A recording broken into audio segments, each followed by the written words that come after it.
Hi hello నమస్తే friends, welcome to free daily jobs. Friends, మనకి free daily jobs ద్వారా ప్రతిరోజు మీ అందరికీ కూడా లేటెస్ట్ నోటిఫికేషన్లు దేశవ్యాప్తంగా ఎక్కడైతే ఓపెన్ అవుతున్నాయో వాటిని మీకు అందించే ప్రయత్నంలో భాగంగా మనకు ఈ యొక్క ఫ్రీ డైలీ జాబ్ వెబ్సైట్ సంబంధించి కూడా మనకి అప్డేట్స్ అనేటివి ఖచ్చితంగా ఉంటాయి.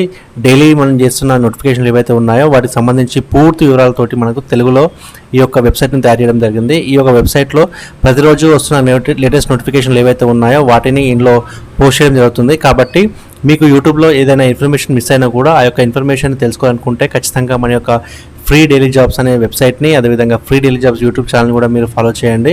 ఖచ్చితంగా మీకు మంచి ఇన్ఫర్మేషన్ అందించే ప్రయత్నం చేస్తాం. ఏవైనా మీకు సందేహాలు ఉన్నా, సమాధానాలు ఉన్నా ఖచ్చితంగా మాకు కామెంట్స్ చేయండి.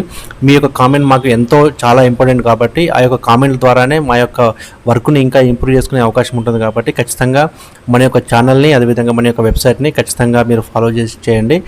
సో ఫ్రెండ్స్, ఈరోజు మనకి లేటెస్ట్గా ఓపెన్ అయిన నోటిఫికేషన్ ద్వారా మనకి అంగన్వాడీకి సంబంధించిన నోటిఫికేషన్ అయితే విడుదలైంది. ఈ యొక్క నోటిఫికేషన్ ద్వారా మనకి 6 అంగన్వాడీ వర్కర్స్, అదేవిధంగా అంగన్వాడీ హెల్పర్స్ వచ్చేసి 40 ఉద్యోగాలకైతే నోటిఫికేషన్ విడుదలైంది. ఈ యొక్క నోటిఫికేషన్ ద్వారా మనకి ఇంటర్మీడియట్ పాస్ అయిన వారికి అంగన్వాడీ వర్కర్లుగా, అదేవిధంగా 10వ తరగతి పాస్ అయిన వారిని అంగన్వాడీ హెల్పర్లుగా మనకు ఈ యొక్క నోటిఫికేషన్ ద్వారా అయితే తీసుకోబోతున్నారు. దీనికి సంబంధించి మనకు 18 నుంచి 35 సంవత్సరాల వయసు వరకు ఉన్న వరకు మాత్రమే ఇందులో అవకాశం అయితే కల్పిస్తుంది. సో ఎవరైతే అంగన్వాడీ వర్కర్ కింద సెలెక్ట్ అవుతారో వారికి 4,500 రూపాయల కేంద్రం పే చేస్తుంది, అదేవిధంగా 3,600 రూపాయలు రాష్ట్రం పే చేస్తుందని చెప్పేసి మనకి ఒక నోటిఫికేషన్లో క్లియర్గా తెలియజేశారు. అదేవిధంగా అంగన్వాడీ హెల్పర్కి ఎవరైతే సెలెక్ట్ అవుతారో వారికి 2,500 రూపాయలు కేంద్రం, అదేవిధంగా 1,800 రూపాయలు రాష్ట్రం భరిస్తుంది. వారికి గౌరవ వేతనం కింద అందిస్తారని చెప్పేసి కూడా మనకు ఈ యొక్క నోటిఫికేషన్లో క్లియర్గా తెలియజేస్తారు. సో దీనికి సంబంధించి మనకు ఈ యొక్క నోటిఫికేషన్ ఎవరైతే అప్లై చేస్తారో వారందరూ కూడా ఖచ్చితంగా ఆఫ్లైన్లోనే అప్లై చేయాలి, ఆన్లైన్లో ఎక్కడ కూడా లేదు. సో కాబట్టి ఆఫ్లైన్లో మనం అప్లై చేయాలనుకుంటే కనుక ఇక్కడ మనకు నోటిఫికేషన్లో ఉన్న అప్లికేషన్ ఏదైతే ఉంటుందో దాన్ని డౌన్లోడ్ చేసుకున్న తర్వాత ఆ యొక్క డీటెయిల్స్ అన్నిటిని కూడా మనం ఫిల్ చేయాల్సి ఉంటుంది. సో దీనికి సంబంధించి మనము ఏదైతే అంగన్వాడీ సెంటర్కి అప్లై చేస్తామో ఆ యొక్క అంగన్వాడీ సెంటర్ నెంబరు, అదేవిధంగా ఆ ఏరియా ఎక్కడైతే వస్తుందో దాని యొక్క పేరు రాయాల్సి ఉంటుంది. అదేవిధంగా ఎవరైతే క్యాండిడేట్ యొక్క అప్లికేషన్ చేస్తారో వారు నేమ్ ఆఫ్ ది క్యాండిడేట్ రాయాల్సి ఉంటుంది, father name, mother name. So ఒకవేళ మ్యారీడ్ అయితే మ్యారీడ్, ఒకవేళ మ్యారీడ్ అయితే కనుక హస్బెండ్ నేమ్ కూడా రాయాల్సి ఉంటుంది, మ్యారీడ్ కాకపోతే నో అని రాయాల్సి ఉంటుంది. ఒకవేళ డిసబిలిటీ ఉంటే కనుక ఎస్, డిసబిలిటీ లేకపోతే కనుక నో. డేట్ ఆఫ్ బర్త్ వచ్చేసి మనకు నోటీస్ ఇచ్చిన దానికి వారి యొక్క ఏజ్ ఎంత ఉందని చెప్పేసి కూడా ఏజ్ మనం ఇయర్స్లో రాయాల్సి ఉంటుంది. కేటగిరీ ఒకవేళ ఎస్సీయా, బీసీయా, జనరల్ క్యాండిడేట్, ఏ క్యాండిడేట్స్ అని చెప్పేసి కూడా మనకు రాయాల్సి ఉంటుంది. వారి యొక్క కంప్లీట్ అడ్రస్, హౌస్ నెంబర్ కానీ, అదేవిధంగా విలేజ్, మండలు, జిల్లా సంబంధించిన డీటెయిల్స్ అన్ని కూడా మనం ఇక్కడ రాయాల్సి ఉంటుంది. అదేవిధంగా phone number, Aadhaar number, voter card number, ఇంకేదైనా రెసిడెన్స్ ప్రూఫ్ ఉంటే కనుక ఆ యొక్క డీటెయిల్స్ అనేది ఇక్కడ రాయాల్సి ఉంటుంది. అదేవిధంగా మనకు టీచర్ సంబంధించి మనకు 12th వరకు క్వాలిఫికేషన్ ఉంది కాబట్టి 12thలో ఏమైనా బోర్డు ఏ బోర్డు నుంచి పాస్ అయ్యాము, పాసింగ్ మంత్ అండ్ ఇయర్, ఇక్కడ టోటల్ మార్క్స్ ఎన్ని ఉన్నాయి, మాకు వచ్చిన మార్క్స్ అన్ని, దాంట్లో పర్సంటేజ్ ఎంత ఉంది, కంప్యూటర్ లిటరసీలో మనకి ఏమైనా ఉన్నాయా, ఇంకేదైనా క్వాలిఫికేషన్స్ ఉన్నాయని చెప్పేసి కూడా మనం రాయాల్సి ఉంటుంది.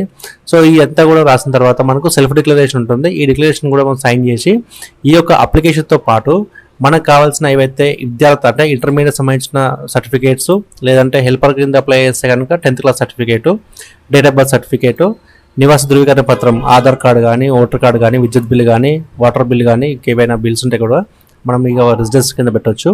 అదేవిధంగా రిజర్వేషన్ కేటగిరీ ఏదైనా ఎస్సీ అండ్ ఓబీసీకి సంబంధించిన వారు ఎవరైతే ఉన్నారో వారు ఈ యొక్క క్యాస్ట్ సర్టిఫికేట్ని పెట్టాల్సి ఉంటుంది. అదేవిధంగా ఒకవేళ ఫిజికల్లీ డిజేబుల్స్ ఎవరైతే ఉంటే కనుక వారికి సంబంధించిన ఈ యొక్క సర్టిఫికేట్ అనేది పెట్టాల్సి ఉంటుందని చెప్పేసి కూడా మనకు చెప్పారు.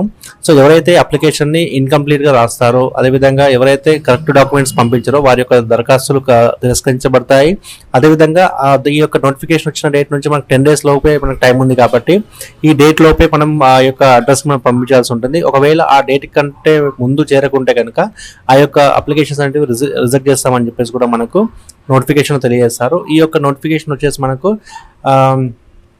చండీగఢ్ నుంచి విడుదలైంది కాబట్టి చండీగఢ్లో ఏదైతే ఒక సెంటర్కు అంటే మనం ఏదైనా ఒక ఉద్యోగానికి అప్లై చేస్తే ఆ ఉద్యోగ లొకేషన్ నుంచి మనకు 3 to 5 kilometers డిస్టెన్స్లోనే ఉండాలని చెప్పేసి కూడా మనకు నోటిఫికేషన్లో క్లియర్గా చెప్పారు. కాబట్టి చండీగఢ్ సంబంధించిన వారు మాత్రమే ఈ యొక్క ఉద్యోగానికి అప్లై చేసుకోమని క్లియర్గా మనకి ఇందులో తెలుపుతుంది.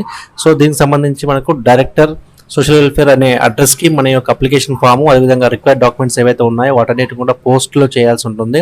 So director social welfare, women and child development, Chandigarh administration town hall, extension building, 3వ అంతస్తు, room number 5, sector 17/C, Chandigarh అనే అడ్రస్కు మనము దరఖాస్తులు అయితే సమర్పించాల్సి ఉంటుందని చెప్పేసి నోటిఫికేషన్లో క్లియర్గా తెలియజేశారు. సో ఈ యొక్క అప్లికేషన్ మనకు 6th నవంబర్ వరకు అయితే ఉంది కాబట్టి ఖచ్చితంగా ఎవరైతే అప్లై చేద్దాం అనుకుంటున్నారో వారి యొక్క వెబ్సైట్ని, అదేవిధంగా మన యొక్క యూట్యూబ్ ఛానల్ ఖచ్చితంగా సబ్స్క్రైబ్ చేసి మిగతా విషయాలు కూడా తెలుసుకోవాలని. సో ఫ్రెండ్స్, ఇది ఈరోజు మనకు అంగన్వాడీ సంబంధించిన లేటెస్ట్ నోటిఫికేషన్. మళ్ళీ ఒక నోటిఫికేషన్తో మళ్ళీ మీ ముందుకు వస్తాను. అంతవరకు సెలవు, నమస్తే.